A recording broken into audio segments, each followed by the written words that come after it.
السلام علیکم۔ S an Islamic history میں خوش آمدید۔ بسم اللہ الرحمن الرحیم۔ حضرت خباب رضی اللہ تعالی عنہ مکہ مکرمہ میں لوہا گری کا پیشہ اختیار کیے ہوئے تھے۔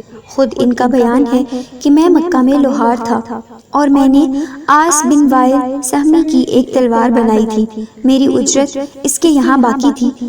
ایک روز تقاضا کرنے کے لیے اس کے پاس گیا تو کہنے لگا کہ میں اس وقت تک تجھ کو نہیں دوں گا جب تک تم محمد صلی اللہ علیہ وسلم کا انکار نہیں کرو گے۔ میں نے کہا میں تو محمد صلی اللہ علیہ وسلم کی نبوت کا انکار نہیں کروں گا تاکہ اللہ تعالیٰ تجھے مار دے اور پھر زندہ کرے۔ وہ کہنے لگا جب اللہ تعالیٰ مجھے مار کر دوبارہ زندہ کرے گا تو اس وقت بھی میرے پاس مال اور اولاد ہوگی، اس وقت تم اپنی اجرت مجھ سے لے لینا۔ اس پر اللہ تعالیٰ نے یہ آیت نازل فرمائی، بھلا آپ نے اس شخص کو بھی دیکھا جو ہماری آیتوں کا انکار کرتا ہے اور کہتا ہے کہ مجھے آخرت میں مال و اولاد مل کر رہیں گے، تو کیا یہ غیب پر مطلع ہو گیا یا اس نے اللہ تعالیٰ سے وعدہ لے لیا ہے؟ حضرت خباب رضی اللہ تعالی عنہ بھی دیگر مہاجرین کی طرح مدینہ منورہ ہجرت کر کے آئے اور رسول اللہ صلی اللہ علیہ وسلم نے آپ کے اور جبر بن عتیق کے درمیان مواخات کرائی اور آپ غزوہ بدر اور بقیہ تمام غزوات میں رسول اللہ صلی اللہ علیہ وسلم کے ساتھ شریک رہے۔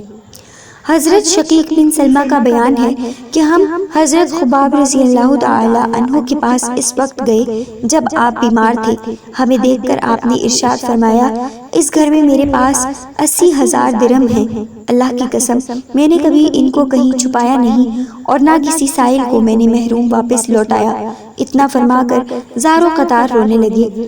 رونے کا سبب معلوم کیا تو فرمایا میں اس لیے روتا ہوں کہ میرے بہت سے ساتھی اس دنیا سے اس حالت میں کوچ کر گئے کہ انہیں دنیاوی مال و متاع سے کچھ نہ ملا، لیکن یہ مال مجھے اتنا مل گیا کہ اندیشہ ہونے لگا کہ کہیں یہ مال میرے اعمال صالحہ کا بدلہ نہ ہو اور میں آخرت میں محروم رہ جاؤں۔ حضرت خباب کا انتقال 37 ہجری میں ہوا۔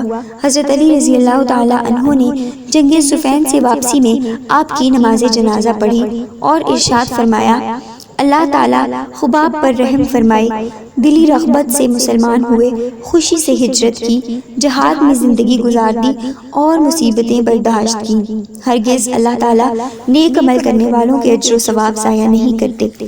آپ نے مزید یہ فرمایا مبارک ہے وہ شخص جو قیامت کو یاد رکھے، حساب کی تیاری کرے، گزارے کے قابل مال پر قناعت کرے اور اپنے مولا کو راضی کر لے۔ ناظرین اگر آپ کو ہماری یہ ویڈیو پسند آئی ہو تو ہماری ویڈیو کو لائک کریں اور ہمارے چینل کو سبسکرائب کر دیں۔